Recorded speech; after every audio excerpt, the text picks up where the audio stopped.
ఎంఎస్టీవీకి స్వాగతం. రెండు తెలుగు రాష్ట్రాల ప్రజలకు నమస్కారాలు.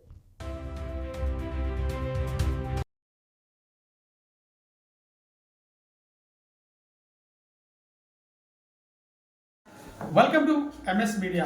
ఈరోజు లింగాల గ్రామ సర్పంచ్గా గెలిచినటువంటి మొగిలిపల్లి రవీందర్ గారిని కలవడానికి వచ్చాము. తెలంగాణ రాష్ట్రం అయితే ఇక్కడ కొన్ని విషయాలు ఆయన గురించి క్లుప్తంగా తెలుసుకుందాం. నమస్తే సార్. నమస్తే సార్. చెప్పండి సార్, మీరు ఏ పార్టీ తరఫున గెలిచారు, ఎన్ని ఓట్లతో గెలిచారు, గెలిచినందుకు మీరు ఎలా ఫీల్ అవుతున్నారు, ప్రజలకు ఏమని సందేశం ఇస్తున్నారు? ఈరోజు లింగాల గ్రామ పంచాయతీకి వచ్చిన ఎంఎస్ మీడియా గారికి నా హృదయపూర్వక నమస్కారాలు. ఇక్కడ మారుమూల ప్రాంతమైనా కూడా ఇక్కడికి వచ్చినందుకు ధన్యవాదాలు sir. Thank you. Mogilipalli Ravinder, Lingala గ్రామ పంచాయతీ. ఇంతకుముందు నేను ఎంపీటీస్గా చేశాను లింగాల గ్రామ పంచాయతీ, బందాల గ్రామ పంచాయతీలో. అట్లా ఇప్పుడు బందాల గ్రామ పంచాయతీ, లింగాల గ్రామ పంచాయతీ సమస్యలు నాకు తెలుసు కనుక మా మంత్రి వర్యులు సీతక్క గారు నాకు పిలిచి టికెట్ ఇచ్చి నేను అధిక మెజార్టీతో గెలవడం జరిగింది. 150 ఓట్లతో గెలిచాను. 150 ఓట్లు. మా ప్రధానమైన సమస్య ఏంటంటే మాకు కోడి భూమి సమస్య. నన్ను నమ్మి గెలిపించిన ఓటర్లకు నమస్కారాలు, పాదాభివందనాలు చేస్తున్నా. నేను మీకు ఎనీ టైం ఎప్పుడు సేవలో ఉంటానని తెలియజేస్తున్నాను.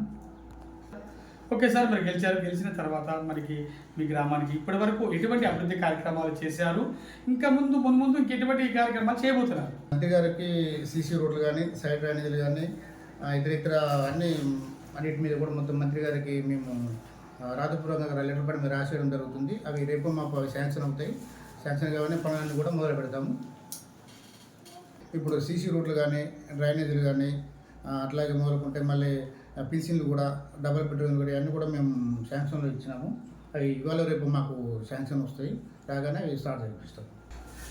ఓకే సార్, మరి రాజకీయాల్లోకి మీకు రావాలని ఎందుకు అనిపించింది? మీకు ఇన్స్పిరేషన్ ఎవరు? అసలు ఎందుకని సర్పంచ్గా గెలిచారు? ఫారెస్ట్ డిపార్ట్మెంట్లో 15 ఇయర్స్ జాబ్ చేశాను నేను కాంట్రాక్ట్ బేసిక్గా చేస్తూ. ఇటు మా ఏరియా లింగాల పరిధిలో కూడా చేశాను. మా లింగాల ఏరియా ప్రజలు బాధ ఏంటో నాకు తెలిసిన తర్వాత కన్నడ బేసిక్ జాబ్ రీజన్ చేసేసి పొలిటికల్కు రాజకీయంలోకి రావడం జరిగింది. వచ్చి మా ప్రజలు అన్ని విధాలుగా వెనుకబడి ఉన్నారు కనుక వాళ్ళని సహాయ సహకారాలు చేద్దాం, నా వంతు సాయం చేద్దామని చెప్పేసి నేను రాజకీయాలకు రావడం వచ్చింది. ఆ తర్వాత మాకు మంత్రి సీతక్క గారు అండతో నేను ఈ పొజిషన్లో ఉన్నాను. ఓకే సార్, మరి కాంగ్రెస్ 6 గ్యారంటీ పథకాలు ప్రవేశపెట్టింది కదా, మీ గ్రామానికి ఎన్ని పథకాలు వచ్చింది, ఇంకా ఏమైనా రావాల్సిన ఉన్నాయా? 6 గ్యారంటీ పథకాలు. ఫ్రీ సర్వీస్ బస్సు ఒకటి, ఆ తర్వాత రేషన్ బియ్యం అయితేమి, ఆ తర్వాత ఉచిత గ్యాస్ అయితేమి, తర్వాత ఇందిరా మిల్లు, ఇలా ఇవన్నీ కూడా రావడం జరిగింది. Free bus. మళ్ళీ తిరిగి 2029లో కాంగ్రెస్ ప్రభుత్వమే వస్తుందని అనుకుంటున్నాను. కంపల్సరీ అండి. ఇప్పుడు చేసిన పనులు ఉన్నాయి కనుక కాంగ్రెస్ ప్రభుత్వం అధికారులకు మళ్ళీ వస్తుంది కంపల్సరీ. రేవంత్ రెడ్డి గారి గవర్నమెంట్ ఉంటుంది. అయితే కవిత గారు పార్టీ పెట్టింది కదా, ఏమైనా ఎఫెక్ట్ అవుతుంది ఈ పార్టీ?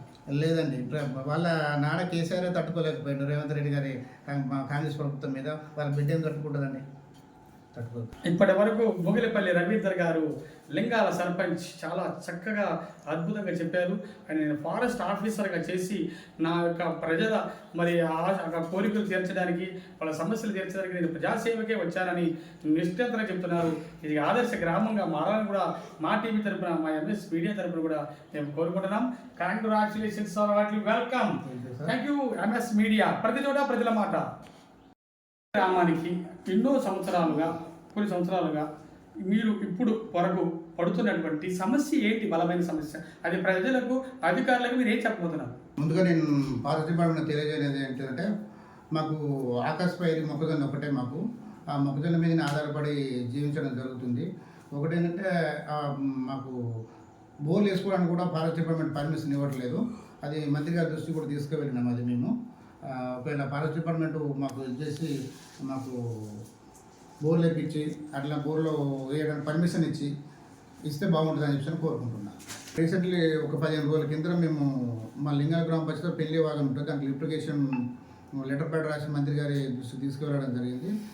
అది కూడా త్వరలో మాకు శాంక్షన్ చేపిస్తే బాగుంటుందని చెప్పి కోరుతున్నాను.